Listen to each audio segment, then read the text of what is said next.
बच्चों, पिछली क्लास में हम लोगों ने हिमालय के क्लासिफिकेशन के बारे में डिस्कस किया था, जिसमें से दो तरह के क्लासिफिकेशन हमने डिस्कस किए थे। एक तो भौगोलिक वर्गीकरण और दूसरा उसका प्रादेशिक वर्गीकरण। तो भौगोलिक वर्गीकरण में हम लोगों ने चार तरह के प्रकार देखे थे हिमालय के, जिसका वर्गीकरण वो इसके स्पेट ने किया था, जिसमें ट्रांस हिमालय, ग्रेट या इनर हिमालय, लेसर या मिडिल हिमालय या सब हिमालय, जिसको हम उप हिमालय या शिवालिक हिमालय कहते हैं। दूसरा क्लासिफिकेशन सिडनी बुराड़ का था, जो प्रादेशिक स्तर पर उन्होंने नदियों को खास तौर से आधार माना और नदियों के मध्य के हिमालय के भाग को अलग अलग नाम दिया। जैसे सिंधु और सतलज के बीच के हिमालय को उन्होंने पंजाब हिमालय कहा, सतलज और काली के बीच को उन्होंने कुमाऊं हिमालय कहा, और काली और तीस्ता के बीच को नेपाल हिमालय, और तीस्ता और ब्रह्मपुत्रा को आसाम हिमालय। जैसा कि आपको इस मानचित्र में दिखेगा, इस मानचित्र को आप देखें तो आपको ये रीजनल डिवीजन हिमालय का पता चल जाएगा। ये सिंधु और सतलज के बीच में पंजाब हिमालय, सतलज और ये काली के बीच में कुमाऊं हिमालय, और काली और तीस्ता के बीच में ये जो नेपाल हिमालय, और तीस्ता और ब्रह्मपुत्र के बीच में ये असम हिमालय। इस तरह का वर्गीकरण उन्होंने किया था। तो आज हम डिस्कशन करेंगे इन्हीं का डिटेल डिस्कशन, खासतौर से हिमालय का। तो जो चार क्लासिफिकेशन किया था इन्होंने, वो उसके स्पेट ने, जिसमें से trans Himalaya, great Himalaya, lesser Himalaya और शिवालिक हिमालय की बात की थी। तो हम उसमें से आइए एक एक करके आपसे शेयर करते हैं, एक एक का विस्तृत अध्ययन हम करेंगे। तो पहला जो हिमालय, जिसका नाम है ट्रांस हिमालय। ट्रांस का मतलब होता है परा, जिसको हम कह सकते हैं, उस पार जिसको हम कह सकते हैं। ये हिमालय खास तौर से जो मुख्य हिमालय है हमारा ग्रेट हिमालय, उसके उत्तर में स्थित है, जिसे हम ट्रांस हिमालय कहते हैं। और इसकी खोज जो है वो स्वेन हेडन ने 1906 में की थी, ट्रांस हिमालय की, जो खास तौर से जहाँ हमारे वो सारे पार्ट है रिलीजियस पार्ट। तो इसमें लिखा immediate to the north of great Himalayan range, यानी जो महान हिमालय उसके जस्ट उत्तर में स्थित ये ट्रांस हिमालय है, जिसकी खोज स्वेन हेडन ने 1906 में की थी। Most of the part of this Himalaya lies in the Tibet, यानी इसका अधिकांश हिस्सा तिब्बत में पाया जाता है, इसीलिए इसे ट्रांस हिमालय के साथ साथ तिब्बत हिमालय भी कहते हैं। ये तिब्बतन हिमालय भी कहा जाता है, इसका नाम ट्रांस हिमालय का। इसकी लंबाई लगभग 965 किलोमीटर है, यानी ज़्यादा लंबा नहीं है, तिब्बत में ही विस्तृत है। लेकिन इसकी चौड़ाई जो है वो 40 से लेके 225 किलोमीटर के लगभग है। और एक बड़ी इंपॉर्टेंट बात है कि दो जो रेंजेस होती हैं वो कैसे आपस में अलग होती हैं। तो ट्रांस हिमालय और ग्रेट हिमालय दोनों को अलग करने वाला जो है वो इंडो सांपो सल्चर जोन।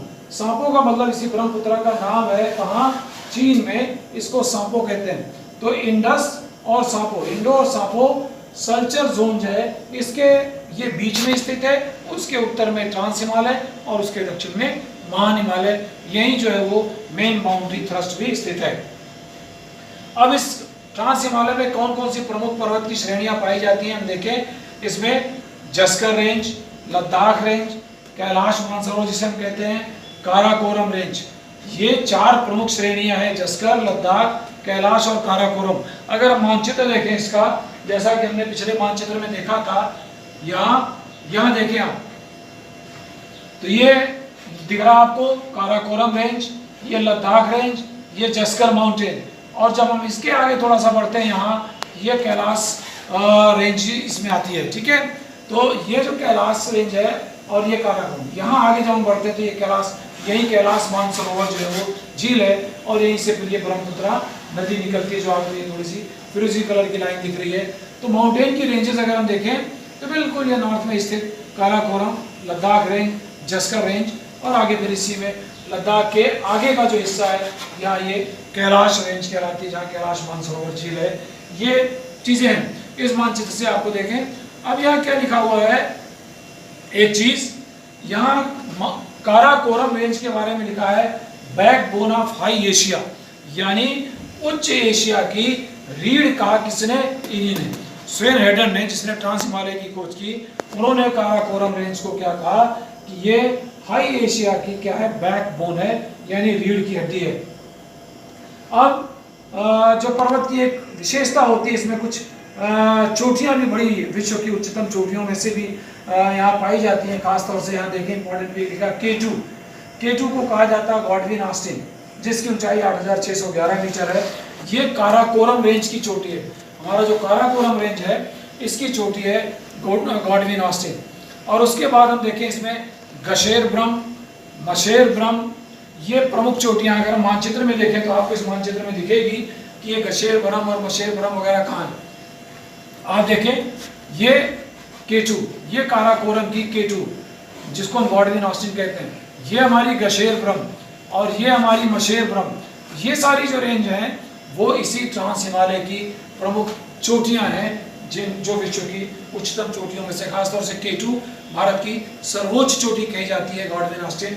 हालांकि विश्व की सर्वोच्च चोटी तो है हमारी माउंट एवरेस्ट, लेकिन गॉडविन ऑस्टिन जो है ये भारत की सर्वोच्च चोटी है, सबसे ऊंची चोटी भारत की गॉडविन ऑस्टिन है, जिसको हम माउंट K2 भी कहते हैं काराकोरम रेंज में, यानी जो बैकबोन ऑफ हाई एशिया।